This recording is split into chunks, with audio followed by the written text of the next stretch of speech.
strategic value being given to lead generation. The marketing automation came in, the CRM came in, the end-to-end marketing, attribution models came in. That's when I think, segmentation and therefore revenue from segmentation came in. So all those things resulted in the evolution of lead generation, and now it's revenue marketing, where I think the overall focus is on a revenue center where sales and marketing is working together, and we're trying to make the marketing and the result of the marketing predictable. So they are also owning up the accountability of revenue and revenue forecasting. So today, if we are talking revenue marketing, I think this is the journey that it has gone through. That's where, even my personal learning journey happened, where I would say we've actually moved, and I also started learning these different things. And then, once I started interacting with people like Subramaniam, that's when I started understanding how important this is for startups or even small organizations to realize this, because this can actually happen on day one when you start focusing, or maybe day 100, but we start realizing this maybe on day 500, day 1000, and maybe, we miss the boat. We miss so much of opportunity. So that's what I want to set up before I let Subramaniam in. So again, coming back to the question. So Subramaniam, please take over from here. That's what my observation has been. Please give a background about yourself, and also how you see this entire thing, shaping up in, as you saw. Rishi, thank you so much for having me here. It's really a pleasure, and also good to see some very interested people who have jumped onto the call. It's interesting. Somebody who's been in cybersecurity starting to look at revenue-focused marketing. Certainly, startups do need this. Not just startups, any company would need this. So I think you've kind of set the ground saying what is the kind of a difference between conventional marketing and revenue-focused marketing. Now, let me tell you, it's not a new buzzword. Revenue-focused marketing has been around for quite some time.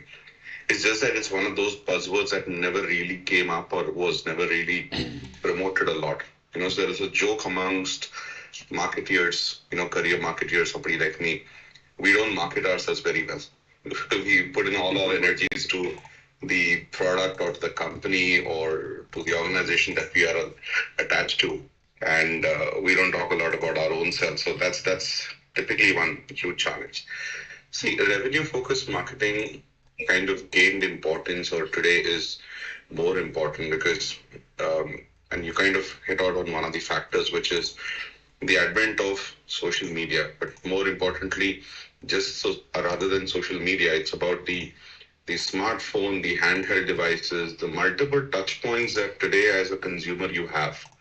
And whether you're a B2B customer or whether you're a B2C customer, there are far too many touch points for any brand or for any organization to keep up with. And that's where increasingly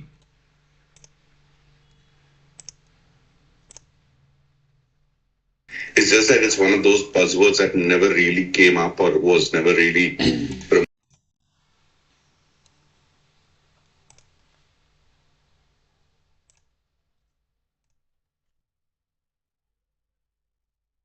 So how are they very different? One, conventional marketing, if you look at it, it looks at the broader goals, which is brand awareness, looking at how many people do come into either my retail outlet or they come to my website. It kind of graduated to lead generation, etc. Whereas if you look at something like revenue-focused marketing, it just focuses on or prioritizes revenue. It's there right in that catchword. It's right there in that buzzword. It's all about revenue. That's where it is. A little background about me, because that's how I got into this and what happened. So, like most marketers, I started, of course, my career in plain conventional marketing, and I saw that companies tend to treat all your marketing functions as cost center. Again, something that you mentioned.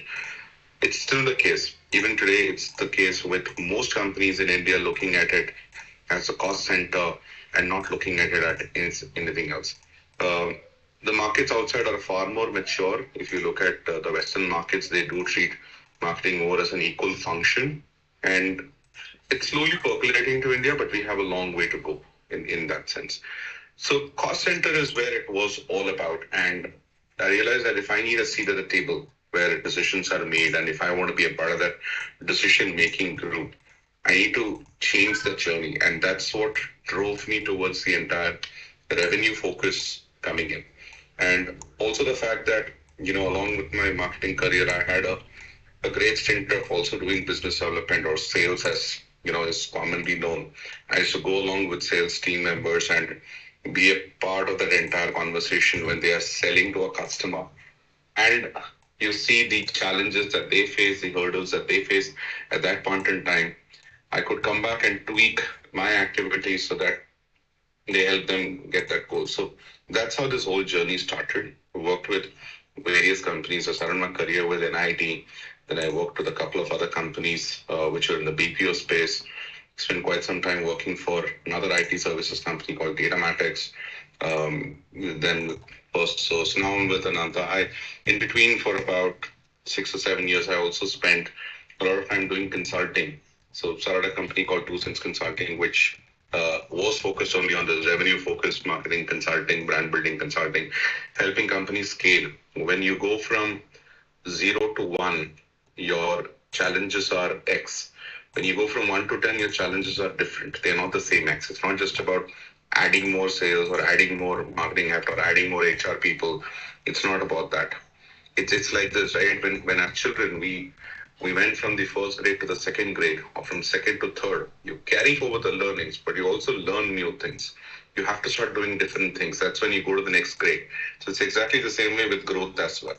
For you to grow as a company from 0 to, let's say, a crore, or a crore to 10, or a 10 to a 50, the challenges that you face in those journeys are very different from each other. It's not just about throwing bodies at it. And that's where it all boils down to, coming down to, how do I drive that revenue focus? Revenue focus is not just looking at, doing a TV commercial or distributing flyers or participating in trade shows, events, optimizing websites and having really nice looking websites. Those are all conventional marketing. So if you need to move to revenue focus, you're talking a lot more things like account-based marketing, talking of email campaigns that are a lot personalized. You're talking of lead qualification using various models like BANT or a CHAMP, and all of these, targeting them, taking them along the funnel, working in a tight interlock with sales. That's the most critical thing that you're looking at when you're doing revenue focused marketing. Mm-hmm.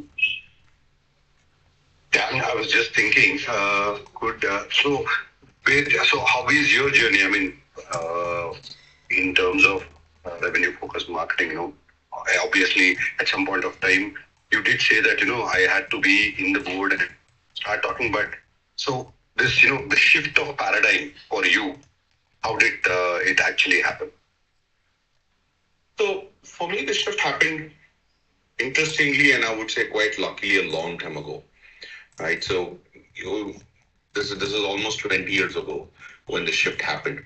That's when you had search engines which had kind of started off on the entire search engine optimization. I'm just picking a small part in the entire marketing journey, which is called SEO, or search engine optimization. So they just kind of started. In fact, I remember having worked on some programs which were around the entire search engine optimization as well. So they had just started. You could now create content which somebody is potentially searching for. But why would somebody search for it, and what's that's it again? So when somebody lands on your website, they're not there just for the fun of it. It's similar to window shopping. You window shop only when there is a latent need. You may not express it completely, but there is a latent need. So how do I keep somebody engaged or still connected with me after they have come to my website? That's what set me thinking. And also the fact that somebody's invested that whatever, a minute or 2 minutes to come to my website, look at something, maybe download something. How do I keep in touch with them, get them further into the funnel? So it is at that point of time that shift happened for me, as you called a paradigm shift. That's where it happened for me, saying we need to put in place programs which is going to keep me in touch with them. So when he or she is ready to buy, they think of me first. I'm not selling to them. I'm just giving them information. I'm just ensuring that their journey through that funnel is as frictionless as possible. So that's where the shift happened for me. Yeah.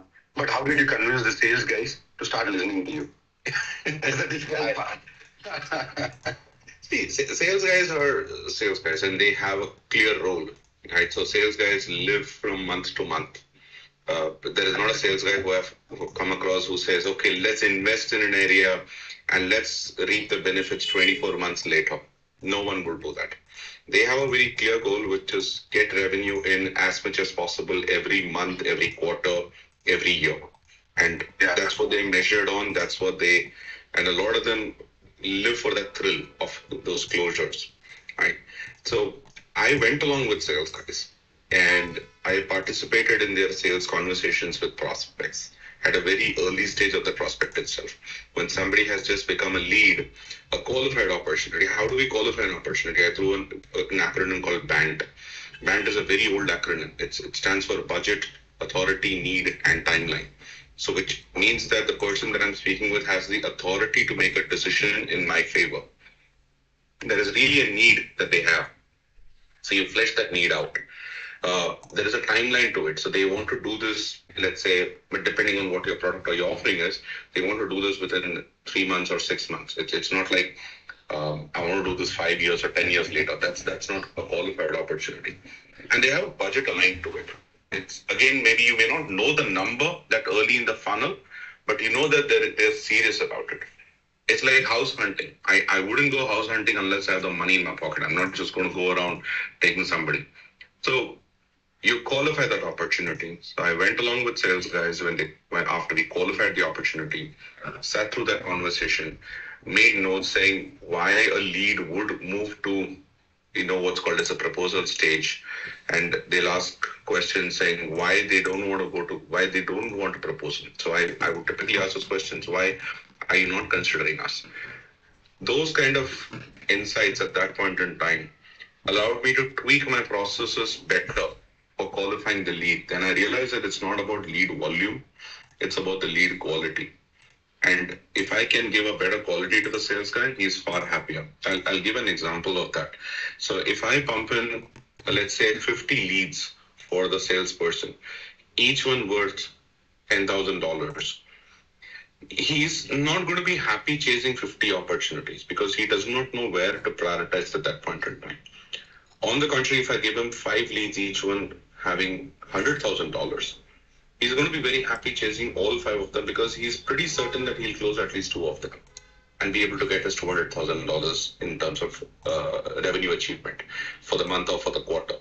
So it's always about the quality and not about the quantity. This realization happened when I started working with sales guys. And that allowed me to, change my methods of how do we approach this, which in turn endeared me to salespeople. Okay. And then the second thing that is important for me, once the stakeholder is sales guy, the other one is the management guy. So who is most probably first question is, at what size do you think we can start talking about revenue focused, marketing that is revenue focused in the management? Is it from the beginning, day 1, day 100? What?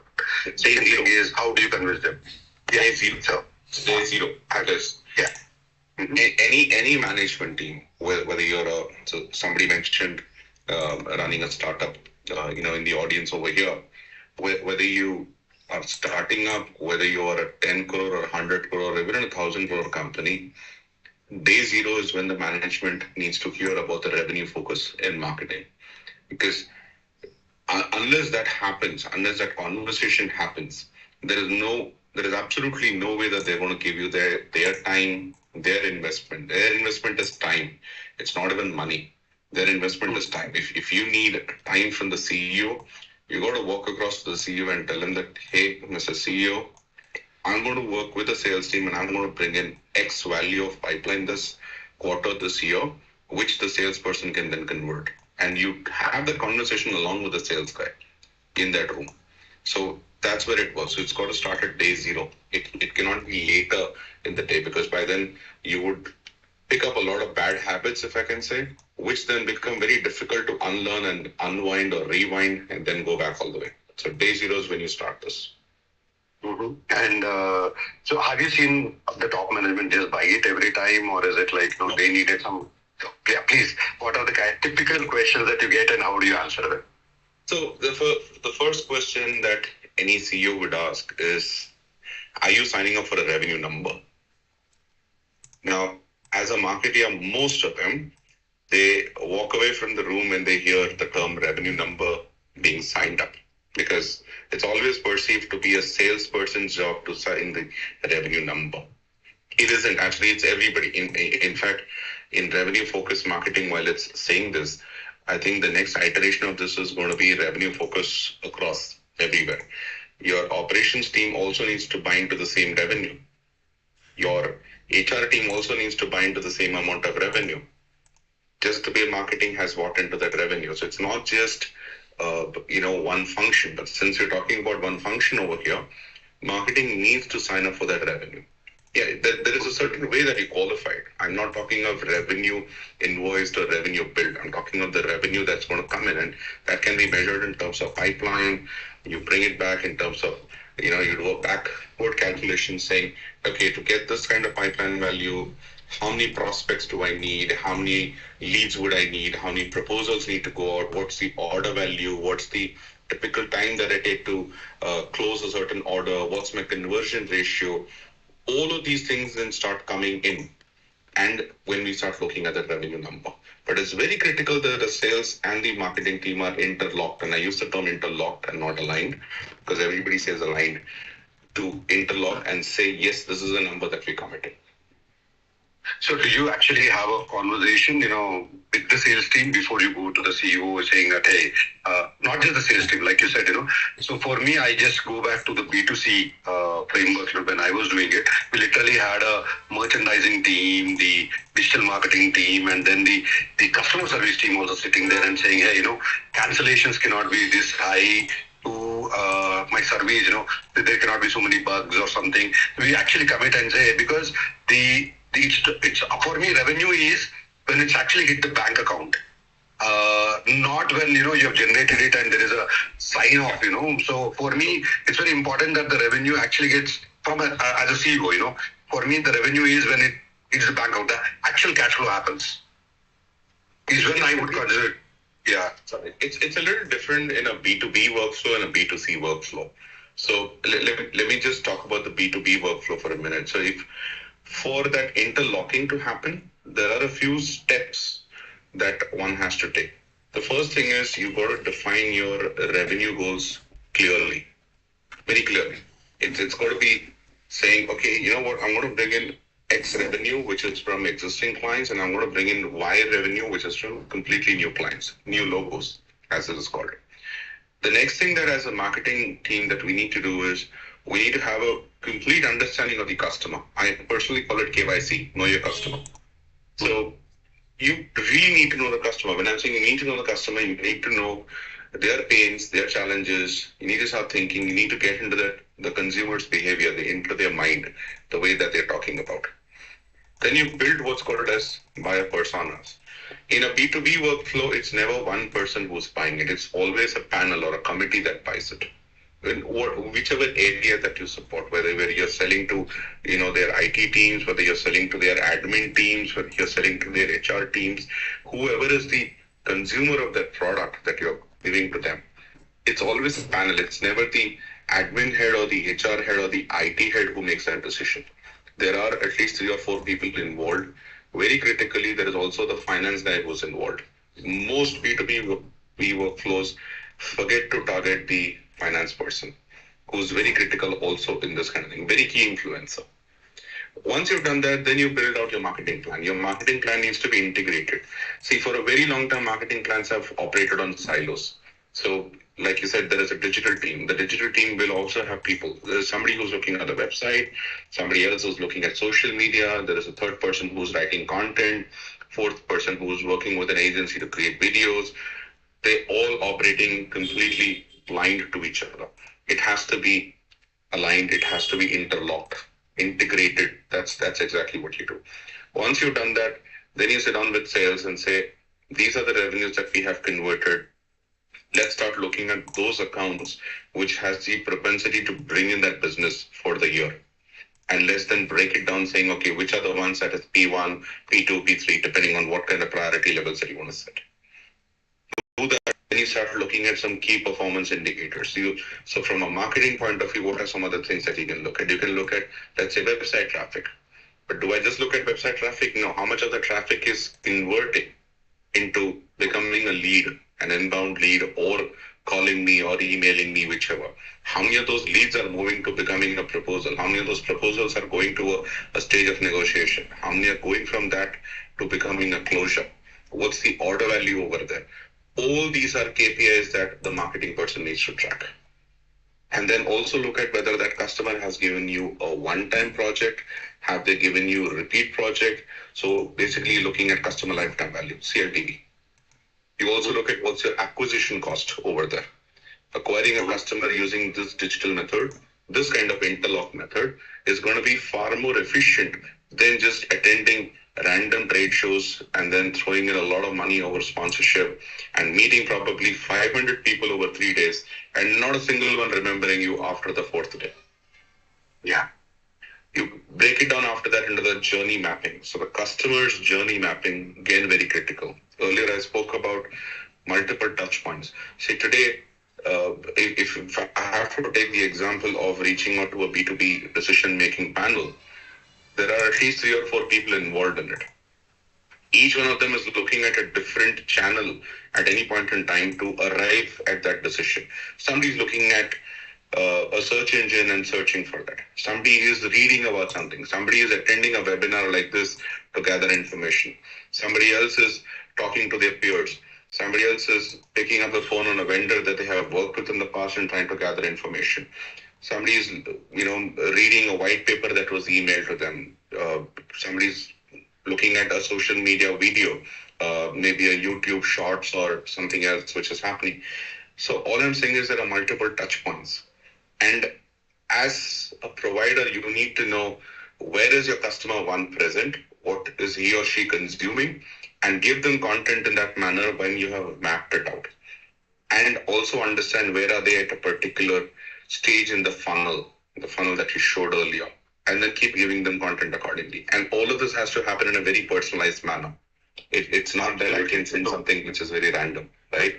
Have it very personalized. So your content marketing is critical at this stage. So the question is, what is the infrastructure that is needed to run this entire, so obviously you've talked so many pieces of the things, obviously,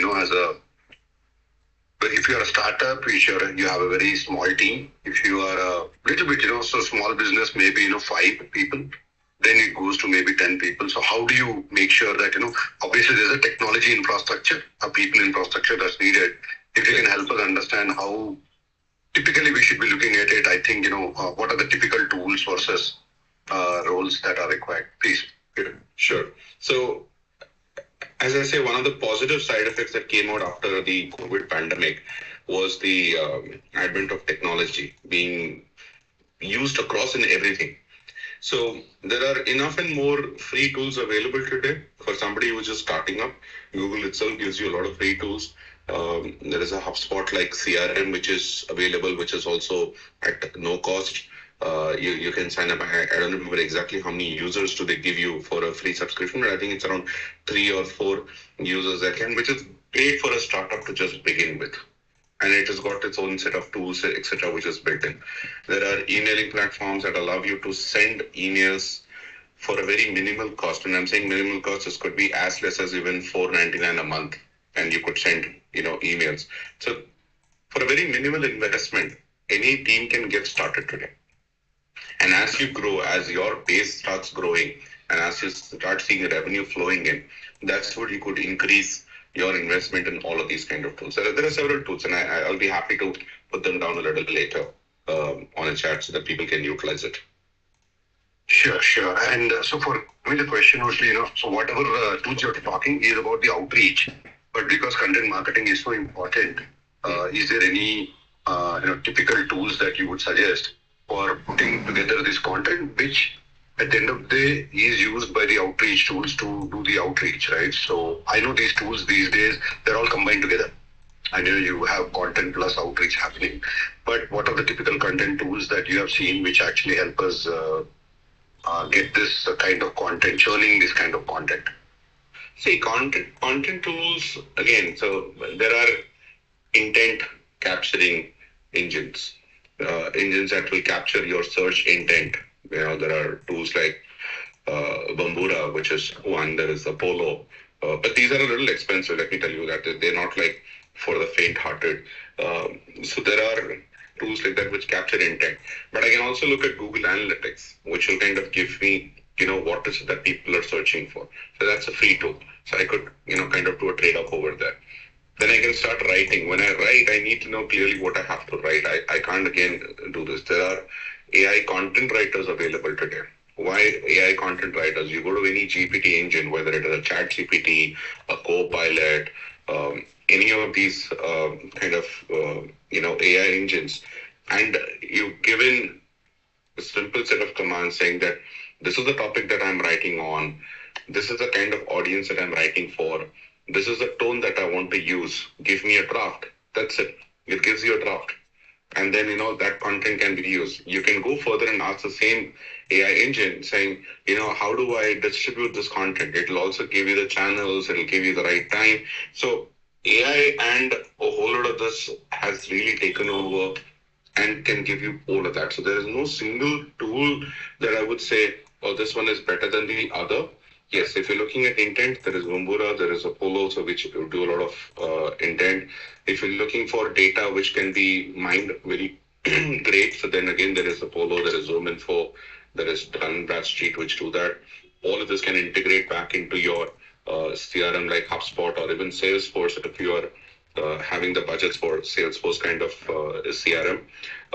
You have marketing platforms built within HubSpot which allow you to do all of that, or you can look at alternate platforms like ACT, Eloqua. There are emailing platforms like MailChimp which allow you to do this. There are social media scheduling platforms which allow you to do like Hootsuite, which you can look at. So these are various tools which allow you to put all of this together. So final question before I open up for the questions, is at the end of the day, we started with saying, hey, we need to plan. Sorry, I'm so sorry. I'll add a couple of more, especially for people who do a lot of business on websites, right? So you could either use Hotjar or Microsoft Clarity. Clarity is a free tool, whereas Hotjar is a paid tool. It'll give you heat maps and it'll allow you to record the sessions. So you know exactly where your user is on a website and what is it that they are spending time on, which part of the website they're spending time on. So this helps all those UI, UX, experts who will design website. And there is another platform called Supermetrics, which allows you to pull data from various platforms so that you have a single dashboard for all the analysis. So absolutely, that was my actually last question was about the Supermetrics kind of a tool, because at the end of the day, you started with numbers and you want to end with numbers, even though there is so much of operations. So how do you have a dedicated person who is compiling all these numbers and saying, hey, because it's all so many touch points, right? So please help me, one is Supermetrics, but give me more about how you would organize something so that all these numbers come together. See, HubSpot is a great tool. All the platforms that I spoke about, all of them integrate back into HubSpot, and it can give you a dashboard, or you can create a customized dashboard saying what is it that you want to see.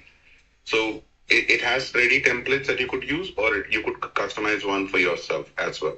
So HubSpot as a CRM would, and mind you, I've been using HubSpot for a long time, and which is why I'm a pretty big fan of that CRM. And it has grown and evolved over the years. And now, last year, I had the opportunity to be at one of the HubSpot events, which happened in Boston. And they actually brought in a lot of AI features as well, which makes this a lot simpler.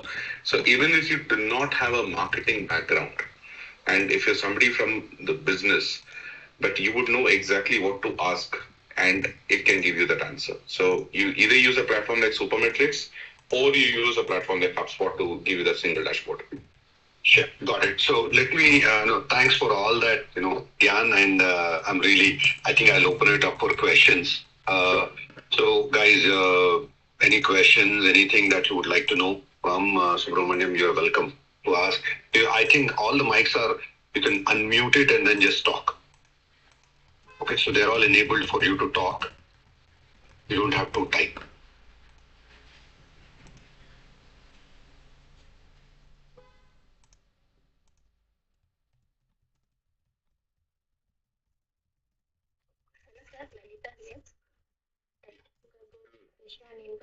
I'm getting into market this web product. It's very new to this marketing side. IT person coming into startup. So my question is that when we are focusing into B2B and have a plan of B2C, so revenue focused marketing when we compared with stepping into market, so how it is good to think about that focusing on revenue when you are creating a customer base? So maybe I have a couple of questions. Do you know who you're selling to? Do you know what kind of companies you're selling to? The size of those companies? We are focusing on hotels and real estate builder. Okay. And who in those hotels and real estate builders are the decision makers for your product, for your offering? There's a purchase manager. Purchase manager. Yes. See, Lalita, one of the things that you need to do is you need to know that your product, while it could be applicable to the entire hotel industry or maybe the real estate industry, not everybody is going to buy from you right at the start. So you might want to start looking at things like a size of that hotel. Don't go to somebody who's very large at the start because they wouldn't really entertain you. Go to somebody who's willing to be a little experimental. Maybe that might work a lot quicker. So this is called defining the customer, or rather your ICP, your ideal customer profile. So you need to sit and think, saying who is your ideal customer? Who is it that you want to work with in the hotel industry as well as the real estate industry? And that could be, don't just put company names, put the size, put where are they located. I think you mentioned that you were in Pune. So, do you want to do business in Pune first because it'll be easier for you to travel, or maybe some nearby cities? So put all of those factors in when you're defining your customer. That's your first step for you to start looking at revenue focused marketing. Yes, our idea is to work only in Pune first. And that's the idea because we can get a feedback also frequently how it is going on, and so with a good customer base and with a good feedback and couple of inputs, then we can focus on. So we first want to do it in within surroundings of our startup, so around 5 to 10 kilometers only we are focusing. Okay. So Lalita, quickly, just to answer in a different way, as an entrepreneur, what I would do is I would segment maybe 5 segments. I would recognize 5 segments like Subramaniam said, identify your customer profile, but they should be independent, and then reach out to them and find out who is responding better than the other. That could actually help you quickly catch a segment that could help you grow. Okay. So look at multiple segments, and if it is B2C, B2B, doesn't matter. You have to have 4 or 5 segments and then go behind them consciously and measure them. So one of them or 2 of them will actually be very interesting than the other. That's what you would go behind after that to help scale up, to help go towards the next stage. Sure. Okay. Anybody else? Hello. Yes, Girish. Yeah, good afternoon, and thanks for the very insightful session. Yes. I'm an independent consultant primarily focused in digital business transformation and cybersecurity. So recently, I kind of worked at SME for 30 years, more from a tech background rather than sales and marketing. So one of the things that I have wondered and I have struggled is about trying to look for people, sales or PD or marketing, who are ready to work on outcome-based stuff, right? For example, if you get a result, then you get paid. For example, many of the products, today's products, complex B2B products, for example, whether it is an asset performance management or anything, huge big products, typically sold at B2B, they are all focused on outcome-based, right? So I'm wondering, are there people out there in marketing who can help me with outcome-based stuff? Just an open question because I don't really, I don't know, to be very frank, as far as sales marketing. Yes, Girish. I mean, I hear you. I get this question a lot. So I will leave it for Subramaniam to answer because he is in the market on the other side. So he should most probably have different experience to mine. Please go ahead, Subramaniam. No, so there are people available. Typically, you could look at, so whatever is their compensation, you could typically look at an 80-20 kind of break, which is 20% attached to an outcome, about 80% being fixed, because that's typically who you would get. There are people available at various levels, I would say. Maybe as it gets a little more senior, you could even take the split as high as 70-30, with 30% being attached to outcomes and 70% being attached to this. So there are people who are available. You just have to ensure that your compensation model is such that they also feel motivated enough to go towards that outcomes, and they trust the entire mechanism. And it works both ways. You would also have to trust them, saying that yes, you know what, they will get those outcomes, and which is why I'm giving them this model. So it boils down to one very simple thing, which is trust. So a lot of marketeers don't attach themselves to outcomes because they get shafted very often. Because clarity in how the lead has progressed in the system, the low transparency, attribution at times becomes very difficult, or you bring in a lead and then the organization says, oh, I've been talking to this person for a very long time, so I'm already there. So you don't, those kind of mechanisms have to be dismantled. The policies have to be very clear about it. And that's where you'll get outcome-based marketing people coming and joining you. Yeah, Girish, just another answer, different answer for the same question is all the people with the leads are actually already working, so you wouldn't really get them. You would really be more experimenting with the people out there who are consultants, and hope that they will quickly figure it out before somebody else, because somebody like Subramaniam is not available. He most probably has a network worth gold, which he could, carry, but he's obviously engaged. So you would actually be going for consultants who can quickly figure it out and can work in the long run for you. So that's the way I see it. And they wouldn't really work on variable, pure outcome based, because they're also figuring it out as much as you are figuring it out. Yeah, got it. Only thing is they can figure it out faster.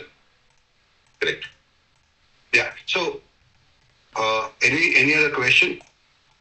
I think we have 10 more minutes. Yeah, Subramaniam, Path is having a question. It is, how do you differentiate between marketing sourced and marketing influenced revenue in B2B attribution models without overestimating the impact? Marketing source and okay, so good question, Parth. Typically, you would utilize what is called as a multi-touch attribution model. So where you can define what is marketing source. So marketing source typically is something I can attribute it straight to a campaign. It's a lead that came in because of a webinar registration, or it's a lead that happened because you had a certain email nurture going along, or it is a lead that came in because there is a website form submission. All these are marketing sourced. Anything that's marketing influence is wherein somebody looked at some of your content, which is maybe they read a white paper on a third-party portal, they engaged with you on social media, or they received an email while they were considering your proposal. All those go into marketing influenced. So you need a very good attribution model, a very sophisticated model for you to be able to look at that. You need to start tracking all your engagement metrics. So you would know that when you're sending out an email, as an example, to a completely new prospect who enters the funnel, to somebody who's already in the funnel, and you send an email and then they progress further. So you should be able to track it at that level. And that is when you can clearly say, okay, you know what, this is marketing source and this is marketing influence, without actually overestimating anything. Yeah. I mean, different answers for you, because I felt, if what was I doing when I was actually, this question came up to one of our clients was, we have a tool like, lead feeder or lead box, which actually helps you track all the visits on your website. And it's one of the first things I would set up if today I launch a website, I launch an e-commerce site or anything, that's the first thing that I would set up because that helps in attribution. Very lot better than you setting up the attribution later. So between sourced and influenced, I think that kind of tool really helps because it gives you all the business that have come and all that. They're able to actually look at cross-channel. So they actually give you a link to set up if you're sending an email campaign to a social media campaign. So that's a very, I know HubSpot does it in its own way, but but lead feeder is something like that costs maybe $100 a month, which is around 8,000 rupees, but it's gold. Many people don't realize that it's so important that that attribution happens. That's what I think people should be doing to be able to differentiate between the two. The second answer is, I think keeping it simple. I know Subramaniam says keep it clear. I would say keep it simple. I don't think both are different. It's just that what would you call it as influenced versus sourced is a very I think you can have a long debate as long as you want it. So question is, define it early and then say, hey, this is how it would be. That's it. It's like that third empire. There should be a third empire you can refer to and say, hey, this is how it is done. So that's my answer. Parth, I hope it answers. Yeah. Any other questions?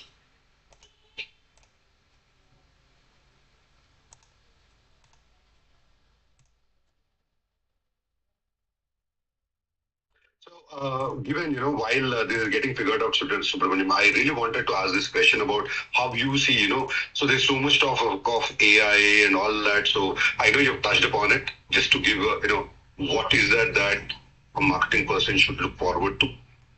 My question is, especially, so I'll ask two questions and then, I'll let you. So one is, how is technology going to influence as you see it? Because you are obviously managing an ecosystem of revenue-focused marketing, the entire ecosystem. Right. Second thing is, one of the problems that I continue to face is that, we say account-based marketing, but for a startup to start on account-based marketing, they literally have to sit down and start writing, let's say 200 or 500 companies that they plan to target. Is that something, a good starting point for a small business to say, hey, these are the 500 companies I want to target. This is my starting point for ABM. So two questions, okay? Please, I'm sorry, I just had to hit on both. Sure. So technology is part and parcel today. That there is no going away from it, right? I mean, as I say to all the people who talk about privacy as an example, if you have a Gmail address, you signed away privacy the day you signed up for Gmail. So in that sense, technology is there everywhere. It's a part of our life today. So the same applies to marketing as well. So even for ideation, there are ideation engines available that tell you what kind of campaigns you can run or who to target and what to talk to them. It has broken it down to that level at marketing. But that being said, you still need to have a basic understanding of the subject for you to be able to use it very well. So technology is an enabler, as most tech experts will tell you. It's not going to replace you. It's just an enabler. So it's going to play a very critical role. AI is a further enabler in that same technology. So I know there have been a lot of buzz and chatter around AI and how AI will take jobs away, etc. Everything. It might hold true for some roles, but not for some very super critical roles. I'm sorry, like, marketing roles, you still need to know how to run the entire thing. So short answer, yes, technology is going to be around. It's going to be part and parcel. It will allow you to create better campaigns and get better ROI on what you do, and also bring in a lot more transparency to the entire tracking, so that the leads that marketing brings in or influences is recognized in the organization that goes towards that revenue. So technology is certainly there. The other question that you asked, sorry, if you could just repeat that for me. Yes. So in terms of where to begin the ABM for a smaller organizations, should we just list down those 500 companies and then start it? How does it work? So I'll answer that in either or method. So if as a startup, you have the luxury of putting down those 500 accounts and saying that I will go and work only with these 500 accounts, please do that. That's the best way to start, right? But that's not reality. Most startups are functioning with a very short runway. A lot of people are pulling in their personal money or friends and family, and then they're starting up something. So in such cases, what I would advocate is put on a list of 50 companies that you want to work with, and break it down into your P1, P2, and P3, which is saying that priority one, these are accounts that are easier to close, and you would have your reasons depending on what your offering is. They're a little easier to close, so they have a shorter sales cycle, and I can get business with them. P2 would be a little longer, and a P3 would be a little more longer, right? That's just one way of looking at it, because I'm looking at it from a revenue point of view. You're not looking at how much revenue, you're looking at the revenue, how quickly it comes to you. So if you can put on those 50 accounts and go after that, that'd be great, while you keep adding business as and where it comes. Because then suddenly what you would realize that, hey, in my mind, I said that these 50 companies are my ideal customer, but because my business is coming in from elsewhere, maybe I need to redefine my ideal customer and go after that. So that could also happen. So for startups, option B, or that would be a better way to get started rather than going with the luxurious third of 500 plus companies. Yeah, I think question will wrap it up after that. Sure. So go ahead, Sharon. Yeah, hi, Rishi and Subramaniam. So when you say the 50 accounts, right? So are you more inclined to account-based marketing approach for these 50 accounts, or basically doing much more in-depth analysis and then going after these accounts? You mean? They are the same thing, Sharad. So when you talk about revenue-focused marketing, you need to know your customer very well. So unless I know my customer very well, when I say I know my customer, I know who's the decision maker and the influencer set of people. I know what are their actual pain points. I know who they have tried it with, what they have done. Have they worked with an internal team? Have they worked with a vendor? Who's going to be my champion? Who's going to be, my opponent in that entire thing? All those things, as long as as much research as you can do, as much intelligence that you can gather, that's going to make your message far sharper, allow you to get a quicker response to what you pitch to them. So it's always about, so revenue focus starts with that intelligence gathering, that research. And how you reach out to them, that's account-based marketing, right? So whether I reach out to them using emails or to get them to a webinar or call them to an event or, send them something else. So those are channels that I can apply within an ABM approach. But that comes a little after. It's always starts with intelligence gathering. And if you don't mind, one last thing. With this intelligence gathering, I know it's very hard to identify the people, to a great extent, because we got all of these tools now. But other than that, the pain points or understanding the competitors that they're working with, how do you think we have easy ways to get such information? Because it's more of personal type of information. There's no easy way. I'll be very straight with it. There's no easy way. You need to invest in what's called as human intelligence, which could come from speaking with them, which could come from meeting them at various forums, speaking to somebody who is a little lower in the organization hierarchy and gathering that intelligence before you go and lead the person at the decision making or the influencing level. Because it's a lot of hard work there. Understood. Okay. Thank you. Okay. So let's wrap it up. Thank you very much, Subramaniam. I know, this 1 hour really well spent. I learned a lot. There's an echo. I'm not sure if maybe there's something else enabled or something.